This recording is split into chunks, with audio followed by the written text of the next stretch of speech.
afternoon, ladies and gentlemen. Welcome to Veterans in Politics International. We're here for the Veterans in Politics Municipal Endorsement interviews for 2019. Up next, we have the Las Vegas City Mayor Contest. Just before we go on, we did invite every candidate. Every candidate did not show. So again, we invited every candidate. So before we start, I'm going to turn to our candidates. You're going to give your name and I'm going to give a 1-minute opening speech for you guys, okay? So who's got the microphone first? Thank you.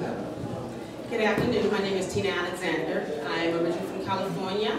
Moved here in 1999 with my boys. I'm former correction officer. I own a nonprofit organization called It's Okay to Be Different, and we work with at-risk youth here in the community that has a parent that's incarcerated. I also work in the community digitally, speaking to the residents here in Las Vegas. I feed the homeless every 2 weeks, and to get the word out, and talk to them, let them know that there's a way. Thank you. Hello, my name is Zachary Krueger. I am from Chicago, I guess, born in Evanston, just north of that. I've bounced around the country, been homeless for many, many years, looking for employment and a way to support myself. Actually came out to Clark County, started a business. They're the only ones that gave me the opportunity, so I want to give back to the community, and here I am, running for the mayor. Thank you. I am Mack Miller. I was born and raised here in Las Vegas. I have had the proud opportunity to work with the last 3 mayors working on programs such as Trial by Peers. That's a founding organization that supports children and keeps them out of harm's way. I am a proud father, and my daughter also is being raised here. I have supported this community all of my life. I've traveled around the world and I've seen what it's like to live in other communities. Las Vegas is very unique. We don't have some of the problems that other cities have.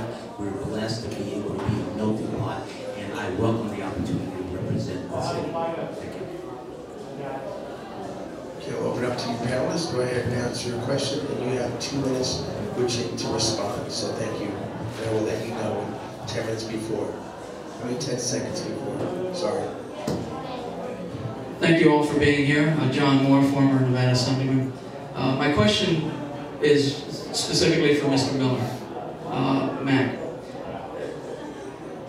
please tell me why, after being convicted in a court-martial for desertion during combat, tell me why anyone should support you in any office after you've turned your back on your soldiers. Help us understand this, because I find it myself appalling, and you'll get no love from me. I understand that. First of all, less than 1% of America even volunteers to join the armed forces or have served in any capacity whatsoever. The unfortunate circumstances that led to my departure from the United States Army, I am not proud of. However, there are other things that, in that situation, have not been disclosed during investigations that are still going on now. One of the things that I love about this community is that this is a community with a title we've known as Sin City. Not that it's a good thing, but it's that it's a community that people can come from all over the world as well as all over this country, such as the others that are running for Las Vegas mayor have, and find support with their community as long as they support their community. Again, we've all made mistakes. I always say that he without sin cast the first stone. I'm also sure that Pastor Minister Stretch would also be one that would be forgiving as well. All may not forgive, some may, many may or may not. However, my record, minus that one item, has been one of support for this community and always coming back to support this community. I support the local school districts. I sit on the PTAs.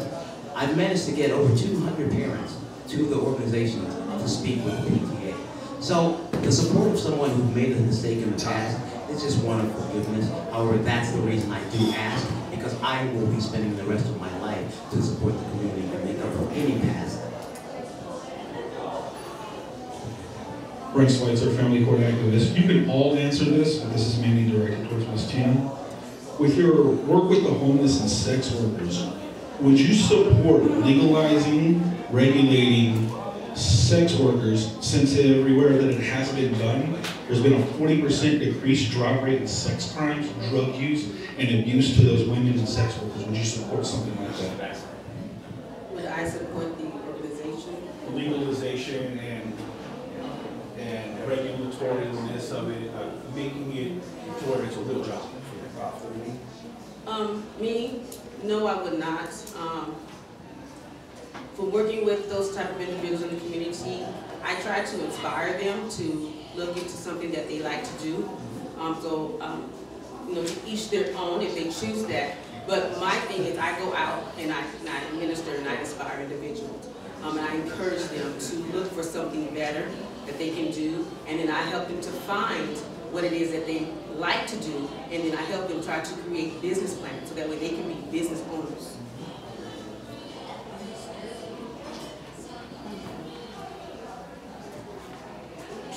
Did you want the other ones to answer? Yeah, Oh yeah, you got it. I'll answer. Yeah, it was just being very said that she focuses on that. She also Go ahead. Could you repeat the question, please?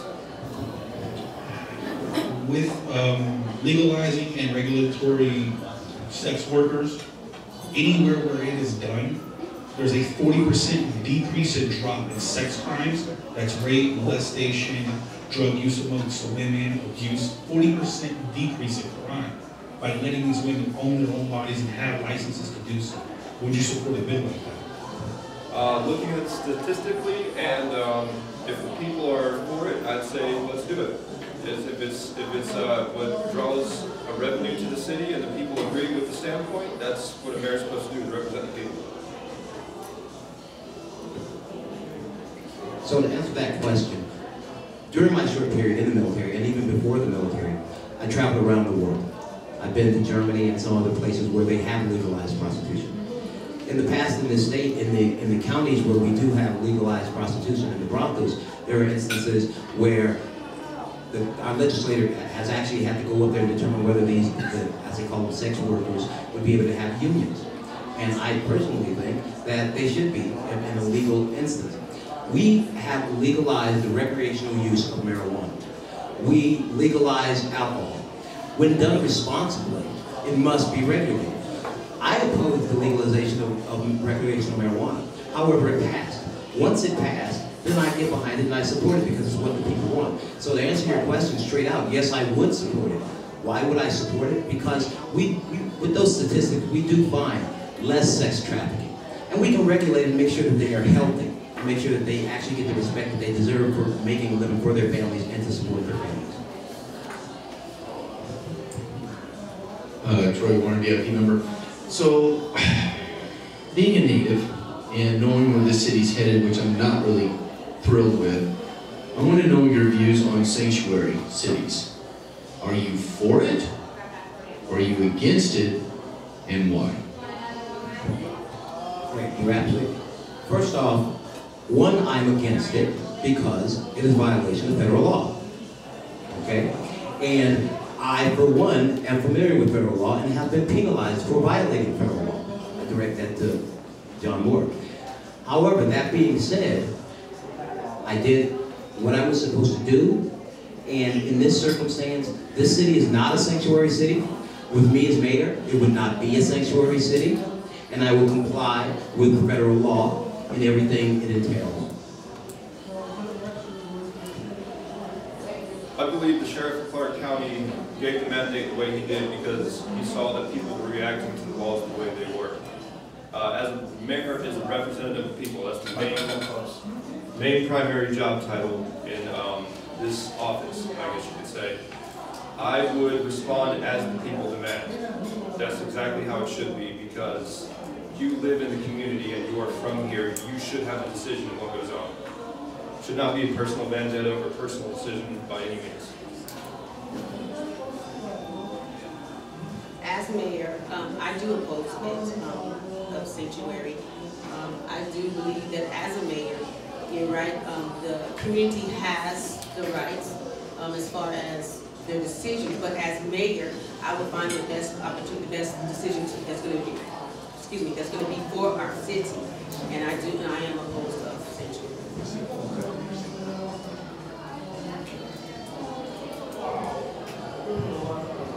Lena Ocasio The city of Las Vegas has a huge homeless problem, drug problem, high school dropout problem. Some people say it's because of lack of high-skilled jobs. What would you do to bring more jobs to the city, to Las Vegas, so that we can try to combat that problem? As I work now, I work in the school district with the children, and I do work closely with parents as well in the community.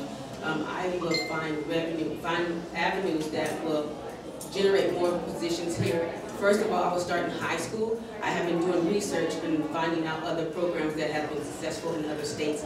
As far as teaching our youth in the community in school, teaching them a trade, where therefore before they graduate high school, they will have a trade that they get out, like as far as nursing, mechanic, things of that nature, where they can be licensed before they actually graduate, so that way they can be successful individuals here in the community.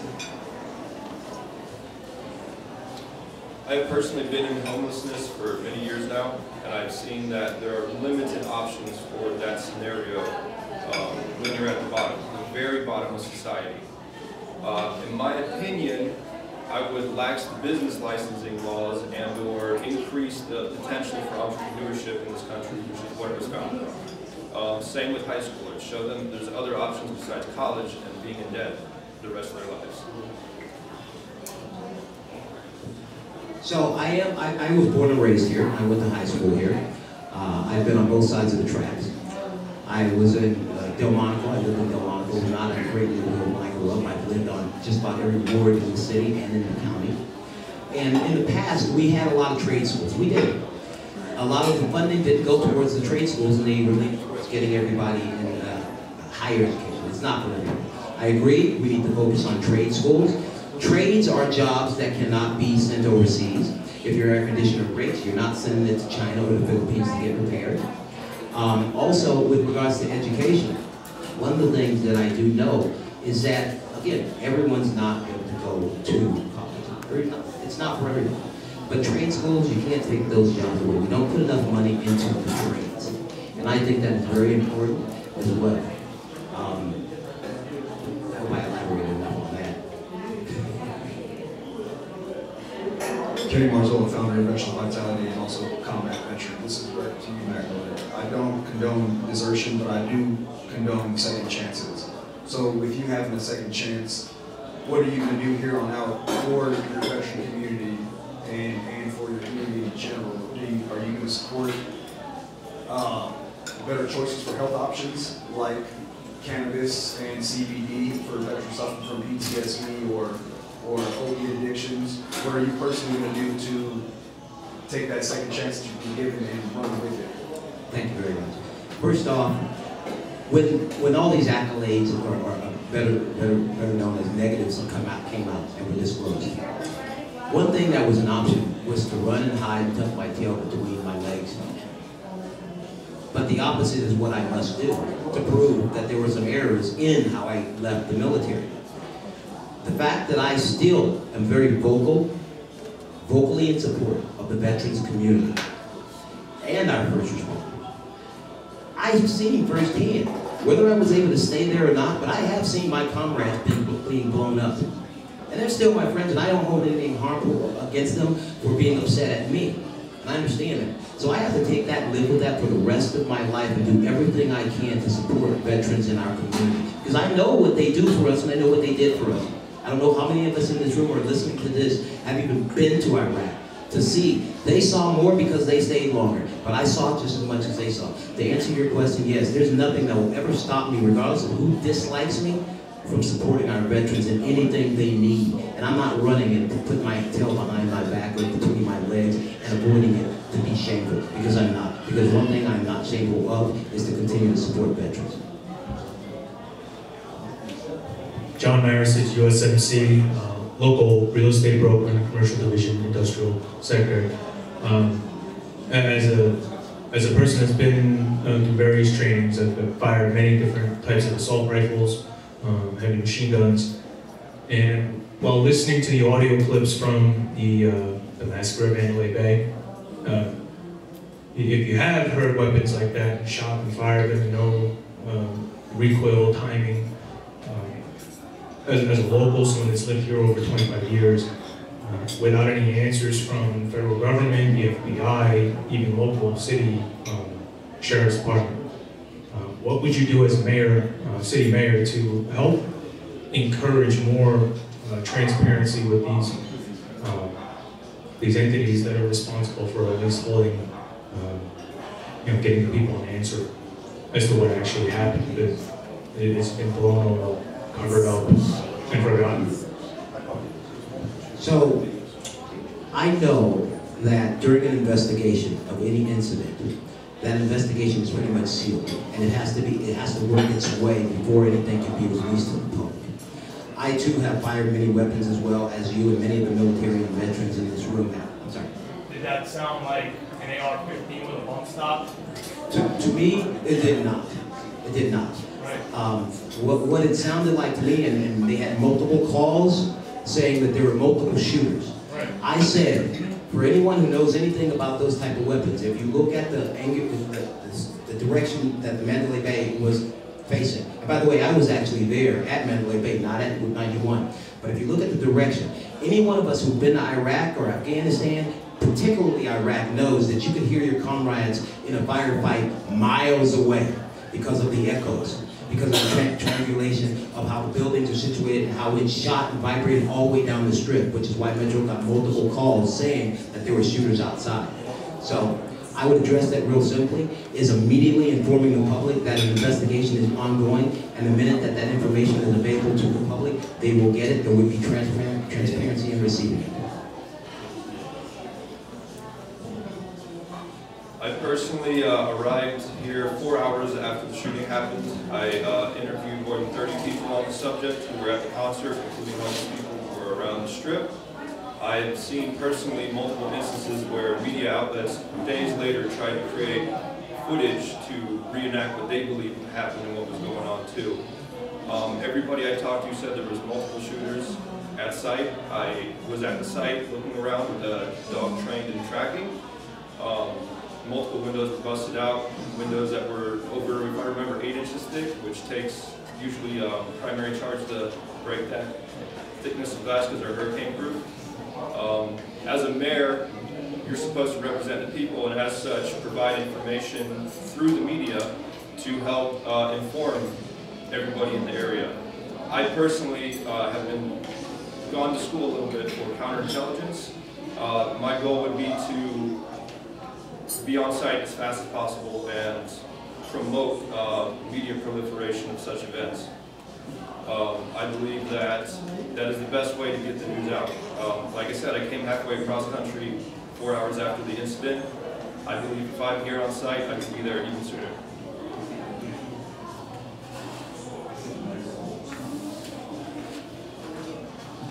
As mayor, I would reassure the community that whatever it takes to get information to give to them so that they are aware of it. I actually have a couple of friends that actually worked at Mandalay Bay. There's a lot of things that were covered up, a lot of things that were pushed under the rug because they didn't want the community to know. As the mayor here for Las Vegas, Nevada, I would reassure the community that whomever is covering up the information that is for the community, I would hold them accountable for their actions. But I will also, even if it takes me to get out there with them to find information, so that way I can reassure the community as mayor of Las Vegas.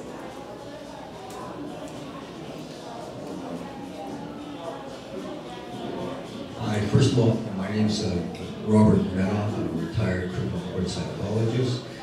And thank you very much for coming. My question is, the homelessness situation has gotten completely out of hand here in Las Vegas. Obviously, the current mayor has done nothing about it, or little or nothing about it. Specifically, not generically, specifically, what would the three candidates do to curb the homelessness situation? Good question. Me as mayor, we have a lot of vacant homes, vacant buildings. First of all, I would refurbish those entities so that way we can put the homelessness in there. There's not only homeless individual men and women, but there's families out there. We have people that's out there cold in this type of weather right now. We will get them inside. We will retrain them, get their haircuts, you know, give them skills that they can go out in the community and be successful individuals, you know, productive for our community. It's been overlooked and it's time for change. I do see a lot, like I said, I do see a lot of homeless people, and it's sad. I've been doing research on homelessness, and actually there is a story that I just read a couple of days ago in reference to an in another state that actually built some tunnels for the individuals, but they actually was heated for homelessness. So we need to bring things like that to Nevada. After being homeless for many years and mingling with that community across the country, there are few options, if any, for people in those situations. Besides, half of the people I would say have mental health issues. They need easier access to care.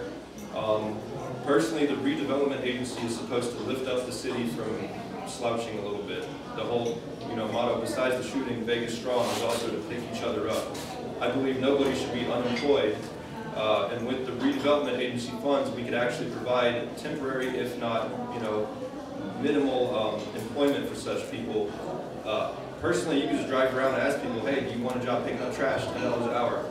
That could get them potentially off the street after a few months of providing such opportunities. A lot of people will actually do it compared to what people think. Some people hold signs because they have to, because nobody wants to hire them, because they smell, because they don't have access to facilities to clean themselves, do laundry daily. So there are ways to provide for the proliferation of the loss of homelessness, I guess you could say. So, having lived here all my life, I have seen how there was an increased population of the homeless in the Las Vegas Valley. We have a very unique city. Las Vegas, unlike other cities, no offense, Chicago, Los Angeles, Cleveland, Detroit, we don't have the riots and the things of that nature that those mayors are constantly dealing with and overlooking other areas of the city. Currently, it's pretty much status quo in City Hall. Go along, get along, let's just cut a few ribbons and let's do some, you know, ribbon cuttings. There are many organizations out there that support our homeless and try to support our homeless, but there's a problem with that. The problem is there are many, and they don't get any subsidizing from the city. The city's focused on, yes, bringing business here, but instead of giving tax breaks to a big company to come in and actually, pardon my French, but screw our city over, we could be giving those incentives to local businesses that incentivizes them to help the homeless, and give those incentives to the organizations that are currently trying to help the homeless, bring them all together, and with the cities behind those organizations, they'll get more help for our homeless. That's one. I volunteer at the Salvation Army, and I've done that for years. At the Salvation Army, I volunteer every quarter. And one last thing, I know that there's two sides of the homelessness and how people perceive it. One, we think that they're really not homeless, others think that they're just trying to get the money. I always give money to the homeless on the side of the street when they have a sign. But then I stopped doing it, and you know what I do? I give them my business card, and I say, listen, I've got businesses, and I've got people twirling signs. I said, if you'll hold a sign saying you'll work for money, then you'll hold one of my company's business signs to make an hourly wage. And I always give them my card, and I say, you just call, you tell my secretary or receptionist where you met me, and I'll have a job for you. Unfortunately, I've never received a call. But these are some of the things that I try to address, and I want to address in this city. All right, so that concludes our Veterans in Politics endorsement interviews for 2019 for the Las Vegas City Mayor candidates. Again, we invited many candidates, and you guys chose to show up. We thank you for participating. So I'm going to give you guys 2 minutes to say why you want somebody to vote for you. And let's start with the lady first.